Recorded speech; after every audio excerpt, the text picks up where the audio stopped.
भारत की सीमा पर जिस तरह से सीज फायर का उल्लंघन किया गया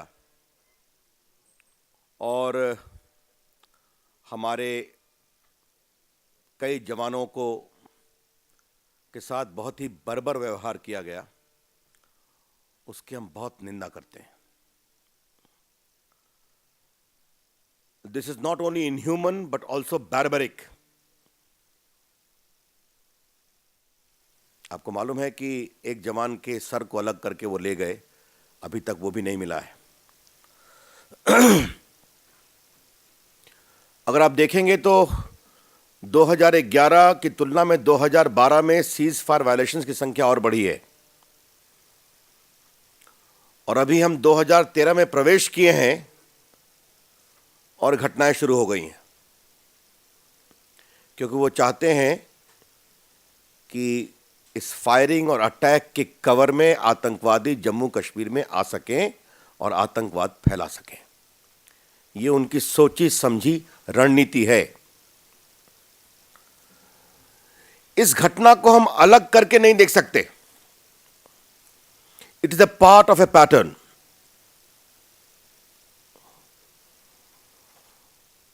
आपको याद है कि 26/11 मुंबई आतंकवादी हमले पर हम पाकिस्तान से कार्रवाई की मांग कर रहे हैं। 1 दर्जन से अधिक डॉसियर भेजा गया। पाकिस्तान की ओर से क्या कहा गया? हम कार्रवाई करेंगे। हम केस भी कर रहे हैं। We are examining it. They kept on raising technical objections कि we have to cross examine the witnesses, let a commission come. Hafiz Saeed के खिलाफ हम कार्रवाई कर रहे हैं, लेकिन कोर्ट छोड़ देता है, आपको मालूम है। और जब उनके इंटीरियर मिनिस्टर रहमान साहब दिल्ली आए थे 1-1.5 महीना पहले, तो उन्होंने बाबरी मस्जिद का विषय उठाया, कई बातें कही। जो एफआईआर निकला उसमें हाफिज सईद की भूमिका 26/11 के बारे में कोई जिक्र ही नहीं था। There was no mention of any sinister terrorist role of Hafiz Syed and his gang in the terrorist attack in Mumbai on 26/11. Therefore, in effect, Pakistan was misleading India.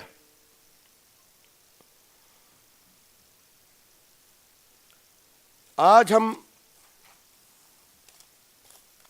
जहां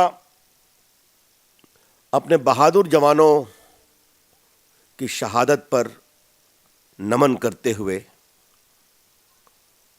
उनका अभिनंदन भी करते हैं, वो भारत माता के सही सपूत थे, वहीं पर एक सवाल उठाना चाहते हैं, ये कौन सा व्यवहार है? लड़ाई के भी कुछ दुनिया के नियम हैं। सर काट लेना। अब बलूच फौज के जवान थे, काले ड्रेस में आए थे, ऐसी चर्चा चल रही है। सेना के लोगों ने कमेंट किया है। लेकिन आज इस घटना के आलोक में हम एक बड़ा सवाल उठाना चाहते हैं। What is the fundamental premise of engagement of government of India with Pakistan? Bharat सरकार यह बताए कि पाकिस्तान के साथ संबंधों की बुनियाद क्या है, उसके मानक क्या है। What are the fundamental parameters? Pakistan हमारे पड़ोसी हैं, हम भी उनकी बढ़ोतरी चाहते हैं, लेकिन पाकिस्तान के साथ रिश्तों का एक अतीत है, उसमें उतार चढ़ाव है, कई युद्ध हैं, और अब आतंकवाद की दीवार खड़ी है जो पाकिस्तान के द्वारा प्रोत्साहित होती है। Therefore, certainly we would like to know what is the rule of engagement. आज पाकिस्तान के उच्चायुक्त को बुलाया गया, विरोध प्रकट किया गया, विदेश मंत्री कंसर्न बता रहे हैं, रक्षा मंत्री जी कंसर्न बता रहे हैं, लेकिन देश जानना चाहता है इस रिश्तों की संवाद की बुनियाद क्या है। एक बुनियाद पूर्व प्रधानमंत्री अटल बिहारी वाजपेयी ने रखी थी 4 जनवरी 2004 को। मैं उस आपको मालूम है उस समय के राष्ट्रपति मुशर्रफ और वाजपेयी जी के बीच में एक समझौता हुआ था। ये दो व्यक्तियों के बीच में समझौता नहीं था, ये दो देशों के बीच में समझौता था। और मैं उसके 4 लाइन को पढ़ना चाहता हूं। Resumption of dialogue with Pakistan shall be undertaken consequent upon Pakistan assurance that terrorists under Pak control shall land under Pak control shall not be used for promoting terrorism against India. ये उसके शब्द हैं। This is the benchmark of our engagement.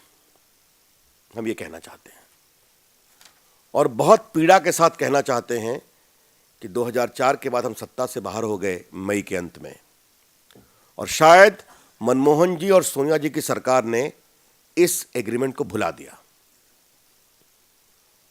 And India has paid a very heavy price for the UPA government completely ignoring and forgetting the mandate of this agreement between India and Pakistan.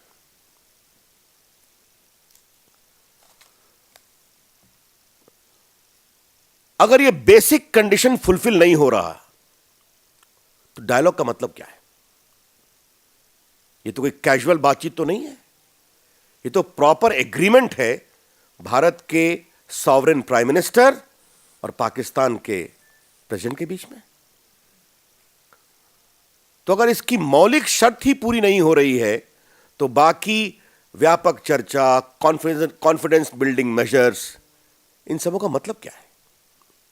BJP ये जानना चाहती है। इसीलिए आज हम एक बात कहना चाहते हैं। भारत पाकिस्तान के बीच के संबंधों और बातचीत के मानक को पुनर्परिभाषित किया जाए। Please redefine, reappraise and reanalyse the basic contours of Indo Pak engagement. ये बीजेपी की ओर से हम कहना चाहेंगे और सरकार से आग्रह करना चाहेंगे बहुत विनम्रता के साथ, कृपया करके श्री अटल बिहारी वाजपेयी और राष्ट्रपति मुशर्रफ के 4 जनवरी 2004 के उस एग्रीमेंट को याद करें, उसकी शर्तों पर अमल करें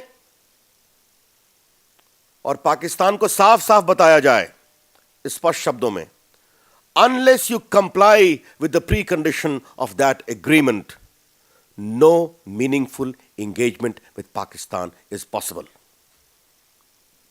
साफ साफ पाकिस्तान को बताया जाए कि जब तक आप उस एग्रीमेंट की शर्तों के अनुरूप आचरण नहीं करते, आतंकवाद के इंफ्रास्ट्रक्चर को डिमोलिश नहीं करते, भारत के खिलाफ आतंकवाद के संबंध में प्रामाणिक कार्रवाई नहीं करते, तब तक पाकिस्तान के रिश्तों, संवाद, कॉन्फिडेंस बिल्डिंग मेजर, इसका कोई मतलब नहीं है। यह हम स्पष्ट रूप से कहना चाहते हैं। आज अरुण जी ने टिप्पणी की है, उन्होंने एक शब्द का प्रयोग किया है, रीड्रॉ द रेड लाइंस। वो बहुत रेलेवेंट है। आज सुषमा स्वराज जी ने सुबह में national security adviser Shri Menon से बात की और अपनी आपत्ति भी दर्ज की और कहा कि इस विषय को बहुत गंभीरता से लेने की आवश्यकता है और हम चाहेंगे कि देश जो व्यथित है, रोष में है और इन जवानों की शहादत और जो उनके साथ अमानवीय बार्बरिक व्यवहार हुआ उसको लेकर क्रोध में है, इसके संबंध में भारत सरकार चिंता करेगी। भारत कोई छोटा देश नहीं है। और आज के दिन हम एक और बात कहना चाहेंगे कि भारत की विदेश नीति के निरूपण में पड़ोसियों के साथ जो संबंध हो रहे हैं, उसका जो मैनेजमेंट हो रहा है, उससे बहुत चिंता होती है। अभी जो मालदीव के साथ हुआ वो आपने देखा होगा, अब पाकिस्तान के साथ हो रहा है। These are matters of serious concern. But in management of India's foreign policy, even with the neighboring countries, is giving rise to serious concern. मित्रों, मुझे अपनी ओर से इतना कहना था।